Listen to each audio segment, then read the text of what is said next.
Hi everyone, Animal Girl here, back with another edition of Movie Talk. And this week's movie is Fly Away Home.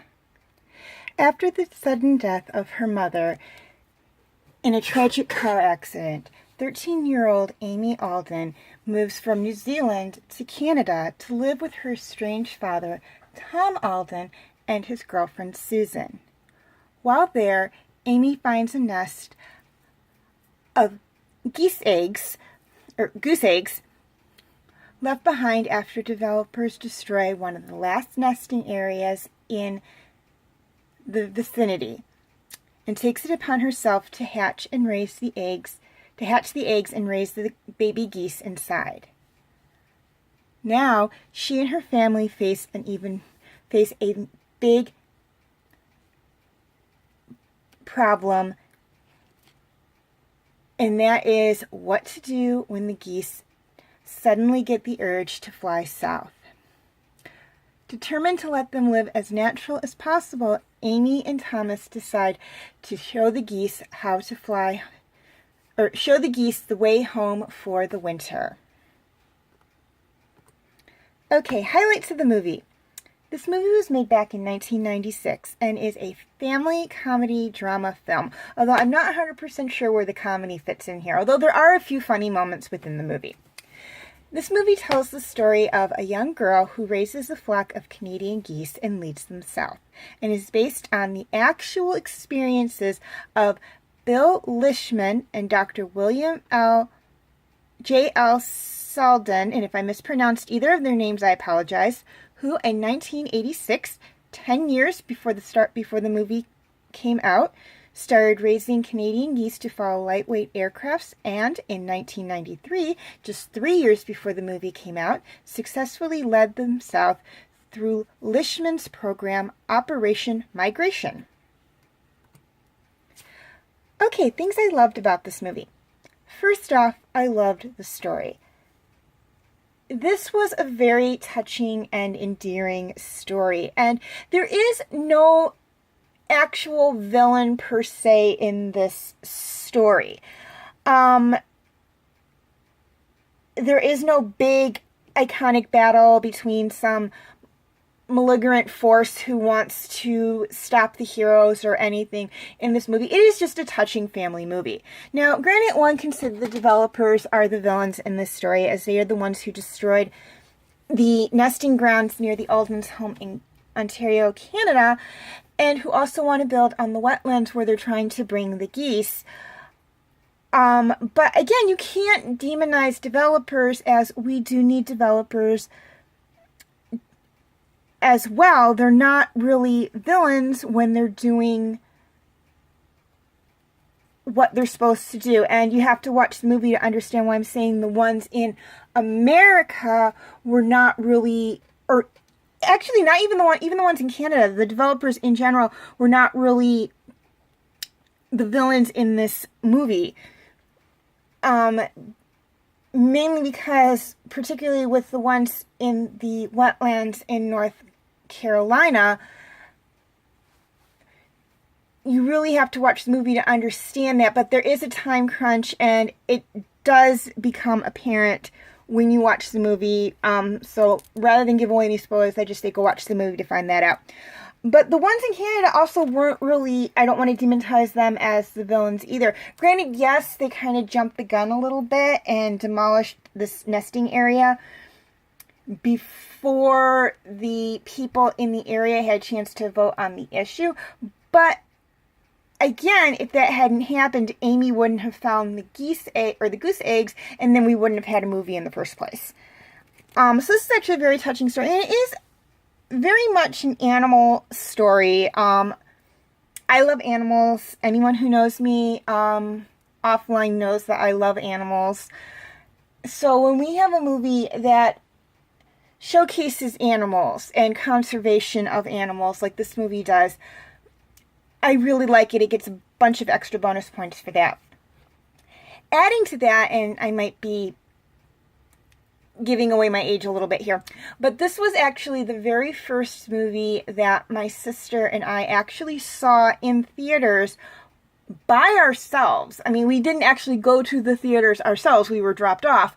But it was one of the first movies we actually saw by ourselves. Mom and Dad did not come with us. It was just me and her. We had a nice little fun sister time watching this very touching movie.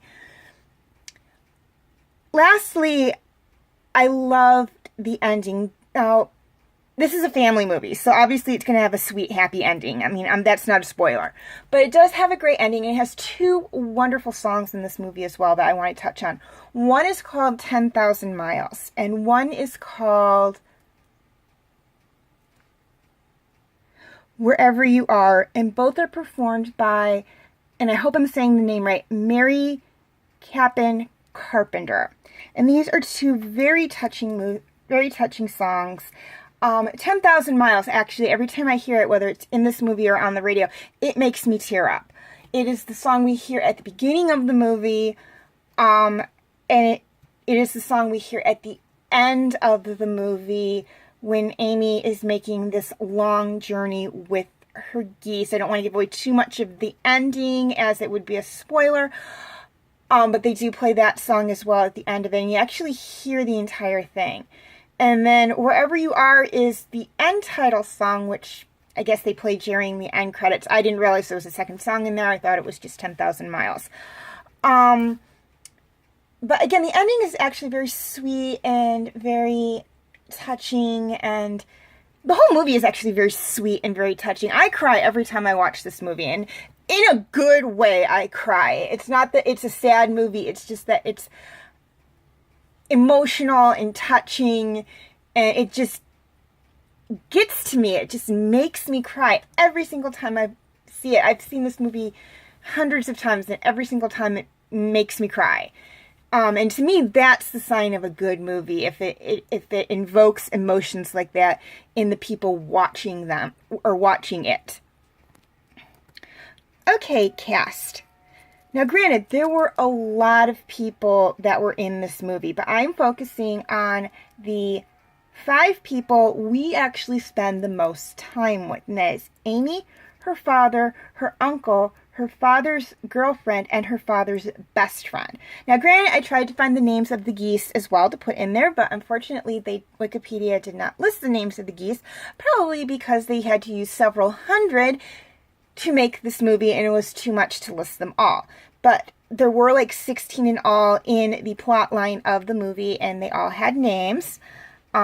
Chief among them were Igor, who walked with a limp, Long John, Featherbrain, and Stinky are the ones that come to mind. I don't think they gave all 16 geese characters or goose characters names, but those are the ones that they actually mentioned the names of. So anyways, Tom Alden, who is an adventurer / artist, was played by Jeff Daniels, while his daughter Amy was played by Anne Paquin, I believe is how you say her name.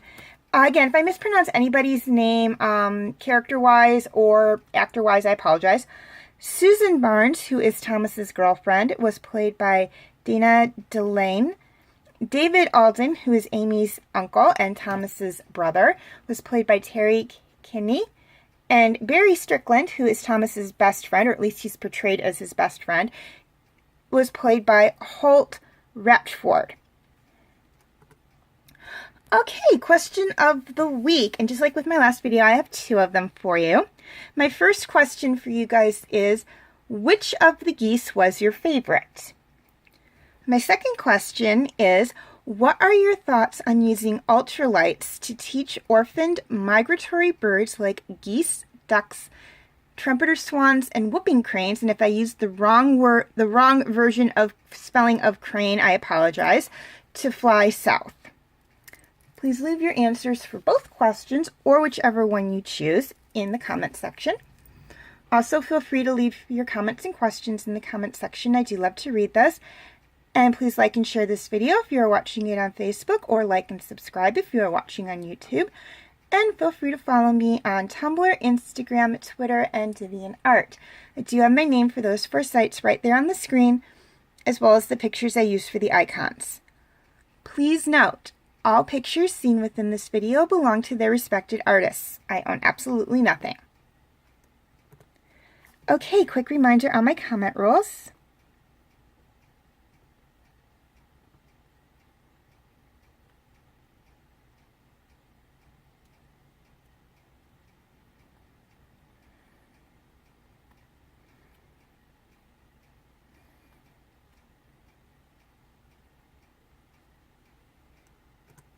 Okay, feel free to check out my other movie talk videos.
My movie talk special edition videos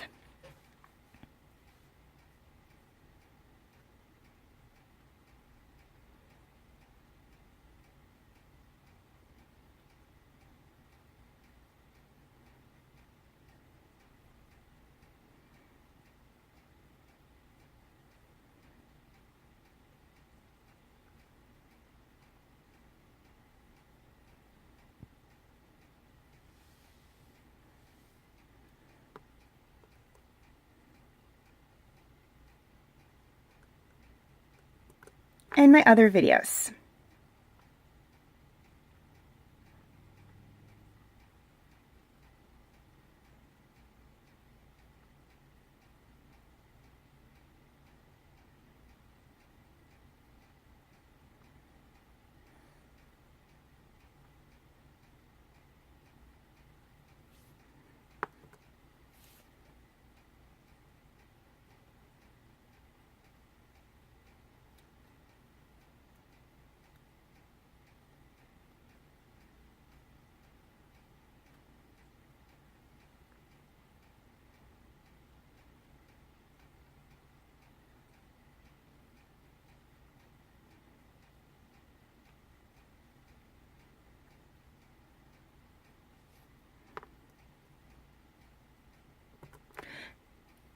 Okay, before I sign off, 3 things I'd like to touch on.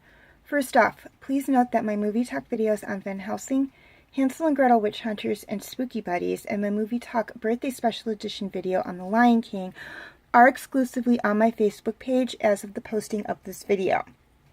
I will be doing re-uploads of these 4 videos to YouTube. However, they will be posted in October. Reason being, Van Helsing and Hansel and Gretel Witch Hunters are Halloween-ish movies, while Spooky Buddies is a Halloween movie. So, to me, it really only makes sense to do the re-uploads of those 3 movies in October, which is when Halloween is. As for The Lion King, it is a birthday special edition video. So, again, it only makes sense to me to do the re-upload of that video on my actual birthday, which is in October. So, please be patient. I will get those 4 movies videos uploaded to YouTube. It's just going to be a little while. Until then, you can check them out on my Facebook page. I will have the link in the description section. Also, there will be dual postings for 3 of my TV talk videos. Star Wars, Agents of S.H.I.E.L.D., and DreamWorks Dragons will be posted both to my Facebook page and my YouTube channel. All other TV Talk videos will be posted strictly to my Facebook page at this point in time. If you'd like to check out any of those videos or the backlogged videos of Star Wars, Agents of S.H.I.E.L.D., and or DreamWorks Dragons, you can feel free to check them out on my Facebook page. Again, the link will be in the description section. And just to make it a little easier on you guys, here's the list of all the TV shows I've either done TV Talk videos on or I'm currently doing TV Talk videos on.